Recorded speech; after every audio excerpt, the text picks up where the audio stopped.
লক্ষ্মীপুরের রাশেদা বেগম ৬০ নামে এক নারীকে জবাই করে হত্যা করা হয়েছে। এই ঘটনায় পুলিশ ইমন হোসেন ২৬ নামে এক যুবককে গ্রেফতার করেছে। শুক্রবার ২৬ সেপ্টেম্বর ভোরে পৌর শহরের ১০ নং ওয়ার্ডের লাহারকান্দি এলাকায় এ হত্যাকাণ্ড ঘটে।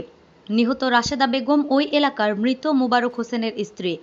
স্বজনদের বরাতে পুলিশ জানায়, ভোরে অজু করতে ঘর থেকে বের হন রাশেদা বেগম। এ সময় একই বাড়ির সেলিমের ছেলে ইমন হোসেনকে ঘরের দরজায় দেখতে পান তিনি।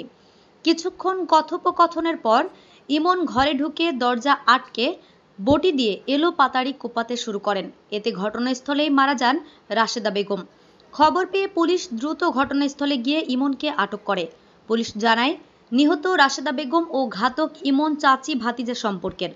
ইমনের স্বীকারোক্তি অনুযায়ী তার স্ত্রীর সঙ্গে দীর্ঘদিন ধরে রাশেদা বেগমের পারিবারিক বিষয়ে বিরোধ চলছিল। এরই জের ধরে এই হত্যাকাণ্ড ঘটানো হয়। অতিরিক্ত পুলিশ সুপার সদর সার্কেল মোহাম্মদ রেজাউল হক বলেন, প্রাথমিক জিজ্ঞাসাবাদে ইমন হত্যার দায় স্বীকার করেছে।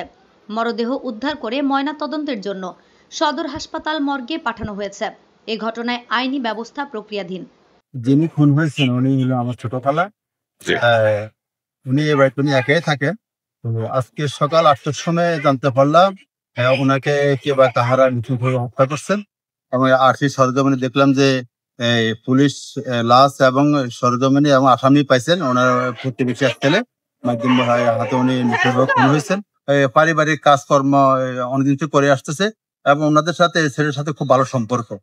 তো এই ছেলে যে অভিযোগ ওনার বিরুদ্ধে আনছেন, আসলে এটা হলে নিতান্ত একটা অজুহাত। মূলত এর পিছনে হয়তো কেউ এর দিয়ে নৃশংস হত্যাকাণ্ড ঘটাইছে।